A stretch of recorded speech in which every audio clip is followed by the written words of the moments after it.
Hello, everyone. Unfortunately, I will not be able to join you today in our collaboration with Residency 2 and Residency 1 or Pro Seminar, but I'm still excited to share my work with you or what I'm working on. I hope the meeting will be recorded so I can watch all of you guys' work. So I don't know if the video will be shared with Residency 2 only or Residency 1 and 2. So I'll be trying to address some things, even though Residency 2 appears already know what I'm working on. I'll explain some basics, but for Residency 2, one of our goals, one of our tasks is to write a research brief.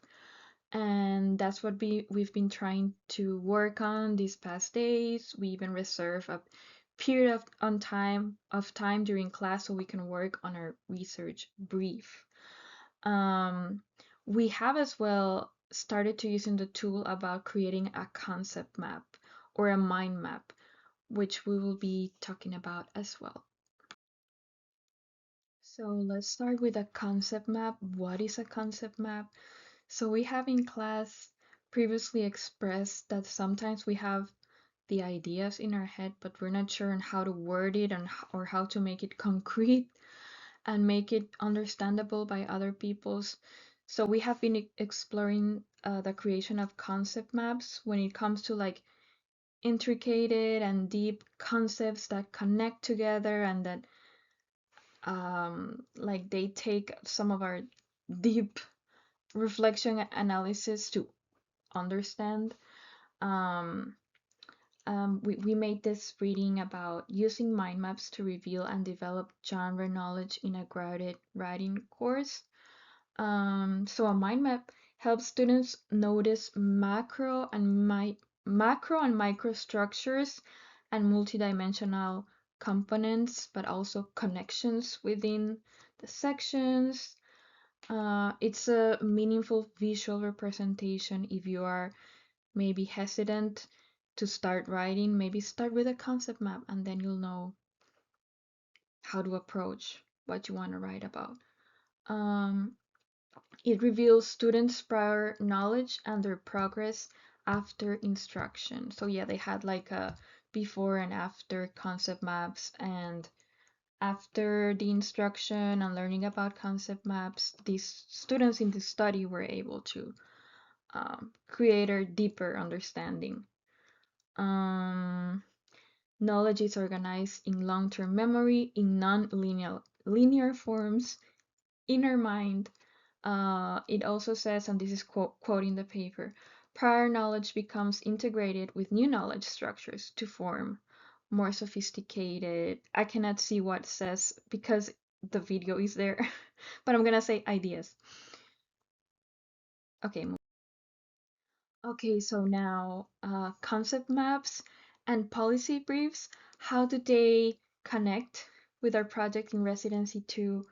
So our task of we have to produce a research brief, and the research brief is made for educators, teachers, policymakers that have to take important decisions but do not have the time to read papers and papers and papers. So a brief is like a summary, um, a synthesis of what is condensed about a research paper, for example, like what is important, what do they need to know in order to make changes. Um, and within briefs, oh, wait, sorry. So a brief is very, as I was saying, very synthesized, very condensed, but it also has a lot of information. And that's where the concept map takes a part in all of this, because from there, if we have your concept map, you can pick whatever you think will be really important for a brief for your target audience to read. And that's where the brief comes. There are different types. There's policy, practice, research, and concept.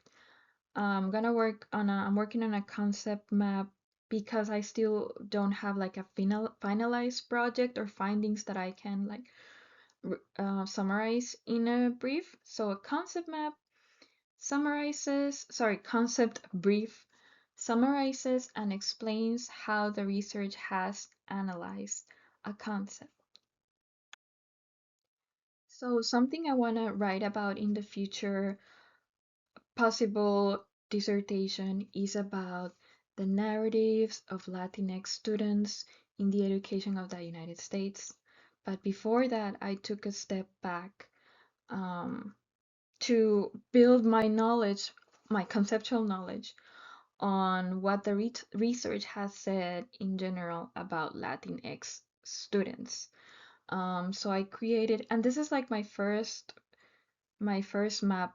I feel like you never get to finalize your concept map because you continuously like learn things and there's new research. But this one was my first one, which I was trying to like set a base. And if some of you are from the United States or know about this subject, not necessarily if you're from the United States, but if you have something to add, please let me know, or something that should be like placed differently.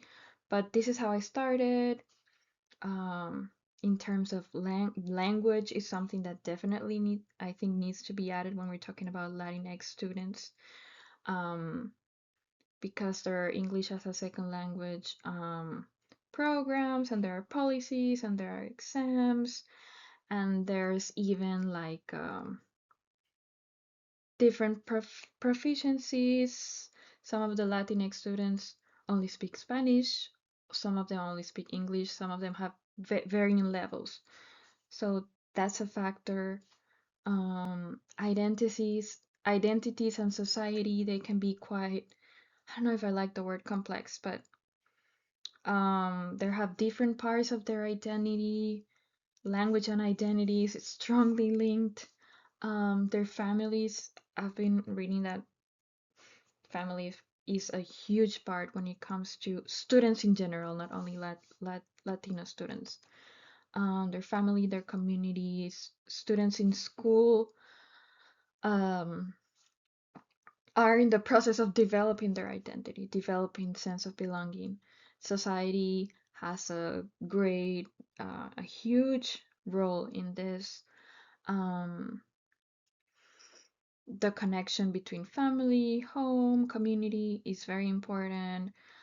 There's, of course, an issue with race, culture, and power that is mentioned with Latinx students, which is a minority group, but the biggest minority group in the United States. So it is very multi-layered. Let's say that's what I like more than saying complex.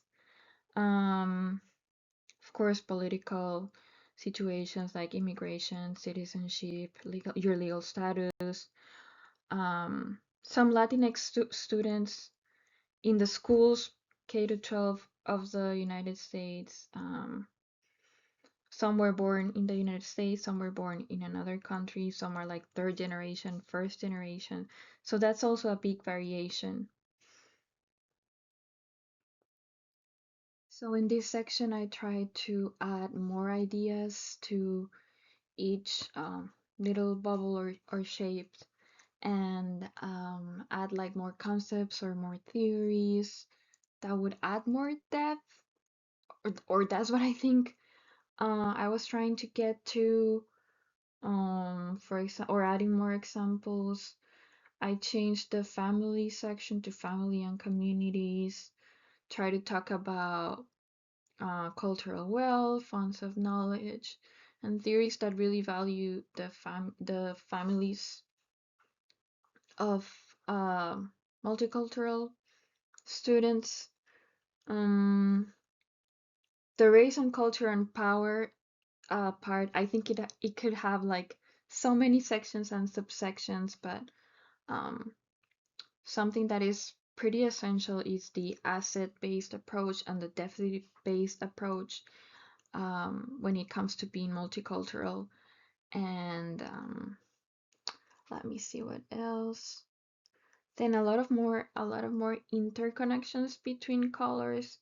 For example, um, language proficiency, even though it's in the section of language, uh, that could also alter your identities and society. For example, Latinx students that do not speak Spanish, so they feel less than their culture.